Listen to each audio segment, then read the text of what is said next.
Hi, everybody. I'm Brittany Lewis with Forbes Breaking News. Joining me now is Jonathan Porter, Chief Meteorologist at AccuWeather. Jonathan, thank you so much for joining me. Good to be with you, Brittany. I wish we could be talking, like you said earlier, under better circumstances, but California has been battered by heavy rains, winds, and flash flooding over the weekend and now into Monday as we sit here on Monday afternoon. So, first, to dive into the conversation here, can you describe what the condition is right now in the Golden State? Well, Brittany, we're dealing with a life-threatening flooding situation centered on the Los Angeles County area, where we've had excessive rainfall that's come at too fast, too furious, resulting in widespread flash flooding, also mudslides, rock slides, and a variety of other very serious issues. Never mind the wind, which occurred yesterday across much of the Golden State, and especially from the corridor of near San Francisco south toward LA, where there were wind gusts to near hurricane force in some locations in the lower elevations and well over 100 miles per hour in the higher elevations. And at the peak of the storm, almost 1 million customers without power. That means 2 to 3 million actual people and businesses. So a very significant impact, and especially from the flooding rain perspective, it's hard to imagine a more serious flash flooding issue in the LA area than this storm.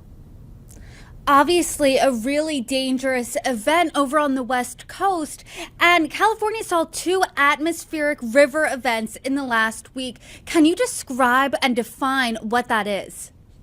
Well, atmospheric river is a phenomenon where you end up with this very moisture-laden air that's transported through the Pacific Ocean and can be aimed directly at a landmass, in this case, California and the southwestern part of the United States. And these are they're channels of moisture. That's why we call them atmospheric rivers that just keep resupplying tropical moisture. Brittany, in this case, the source air, the air that the moisture-laden air is coming all the way back 4,000 miles back south and west of Hawaii, that's pouring into Southern California above the ground. And that's why we're dealing with such heavy rainfall. And it's really a deep moisture supply all the way back to the tropical Pacific. Pineapple Express, as they're sometimes called in California as well, indicating that this is truly tropical moisture that's being drawn northward by a very strong storm system. And it's one thing if that is only over an area for a short period of time, like a half of a day or even a day. The problem with this one is it's very slow moving, translating from near San Francisco yesterday, very slowly the core of it down the coast to the LA area last night into today, and then we'll move towards San Diego overnight tonight and into other parts of the southwestern United States in the days to come. So it's slow moving and it's aimed right at the mountains. And that's a problem because when you have that moisture-laden air aimed right at the mountains, it's like it wrings out that extra moisture. The amount of lift that you get in the atmosphere from that moisture-laden air being drawn right up over the terrain, it wrings out extra moisture and really leads to those very serious flash flooding problems. That's why the issues have been amplified in the mountains and foothills that surround LA. I am curious, what makes a storm slow moving? Well, it's just the atmospheric setup that we have. It's a deep jet stream disturbance, which oftentimes these are when you get these kinds of setups, the big dip in the jet stream, that's the river of air that sort of guides storm systems that are up at about 30 to 40,000 feet in the atmosphere. That's kind of at the same level that commercial airplanes fly at. So you get a sense of just how high these steering winds are. And in a situation like this, where you have such a deep dip in the jet stream, oftentimes these are slow moving storm systems. That's what we've got in this case. But in this scenario, it's coupled up with that deep moisture connection that I talked about. So it's kind of like a 1-2 punch in terms of driving the impacts and making it a higher end flooding situation. We have already 6.56 inches of rainfall in downtown LA. That right now, Brittany, is when you look at the 2-day rainfall totals going back all the way to 1877, since records have been kept in Los Angeles, that's going to be the third highest 2-day rainfall total back to 1877, and of course we're still adding to it. So that shows you, it puts into context just how much rainfall this was. That was in downtown LA, and of course in the mountains there's been even more. So, based on what you're saying, this is historic. You said earlier Mhm. this is life-threatening. If you're in the LA County area, what should you be doing to guard yourself from this life-threatening flooding? Well, it's certainly the number one thing is to stay off the roads if you can.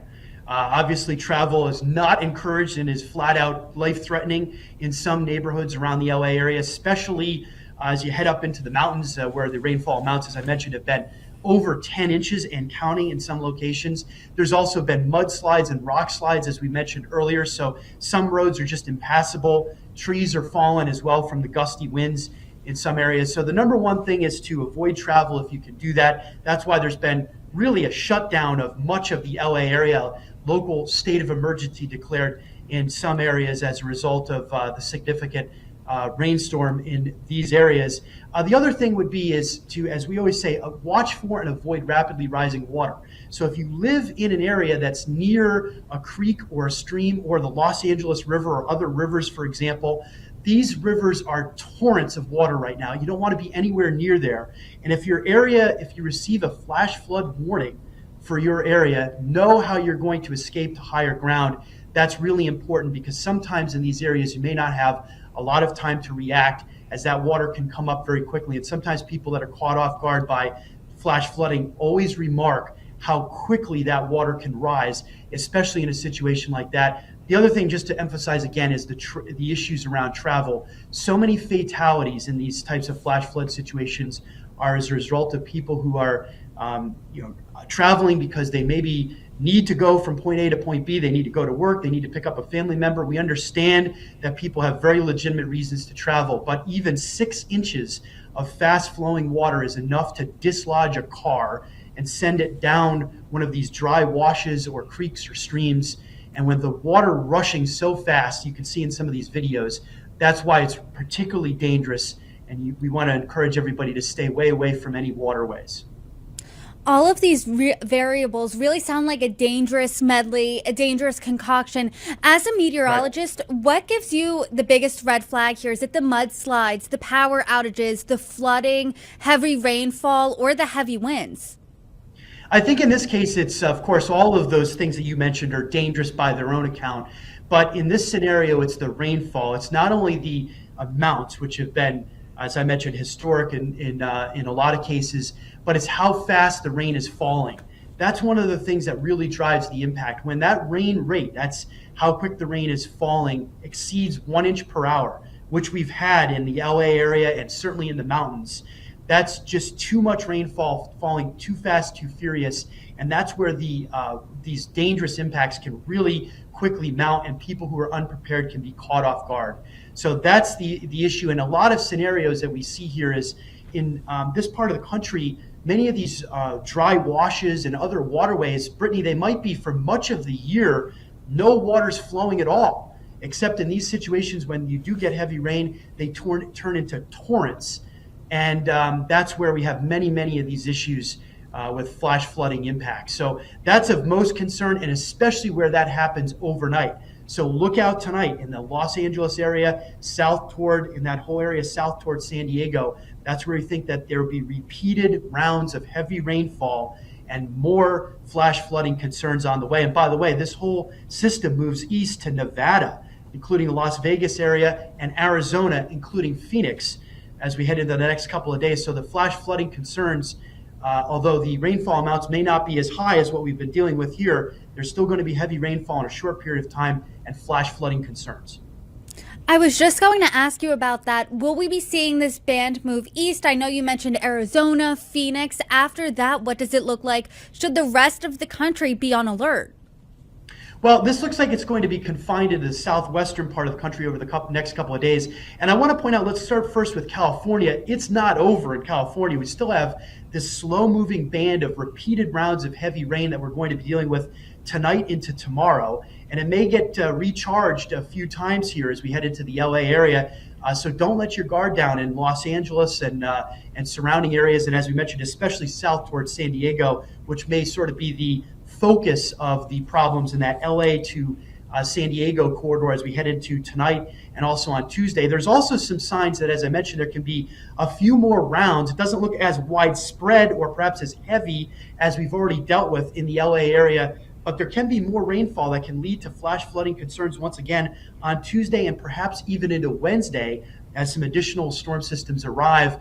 Again, doesn't look like it's as widespread as we've been dealing with, but still lesser amounts of rainfall now can still cause big problems and renew some of those flooding concerns. So download the AccuWeather app, free download. We talk about those impacts. You can time that out on our interactive radar and the other tools that we provide within the app. It's a great resource in this type of situation. And then shifting gears further east, as we mentioned, that whole storm system and that ribbon of high levels of moisture in the atmosphere, that atmospheric river, again, not as focused and not as strong, but it still is going to be impacting Las Vegas over toward Phoenix. And we are concerned, as we mentioned, even into Tuesday and Wednesday toward Phoenix of the risk for flash flooding in some of those areas across parts of Arizona and Nevada. And then further north, Brittany, into the mountains of northern Arizona. We're talking about Flagstaff, the Grand Canyon, the I-40, the I-17 corridor north of Phoenix, and you get into Flagstaff and the Grand Canyon area. Look out. We're talking about heavy snow accumulations there in the mountains in the Grand Canyon area and also Flagstaff as that moisture is met with some colder air in the mountains, and we expect feet of snow in the highest elevations there. So a big mess still on the way across other parts of the southwestern U.S. A big mess is certainly on the way, but I am curious about more north in California, in San Francisco, in that area. Have they already seen the worst, or should they still be bracing for impact? Yeah, in those areas, the worst of the storm certainly has moved to the south and to the east, and the cleanup has begun there. But as I mentioned, there's going to be a few extra storm systems that are going to try to drop down the California coast here over the next couple of days. That's why there's some showers and even a brief the risk for some heavier rain at times. But it looks like the most significant impacts in the San Francisco area for now are most likely have concluded, but still any additional rainfall can result in some problems in those areas. Jonathan Porter, thank you so much for your insights. I really appreciate it. Thanks for coming on. Good to be with you.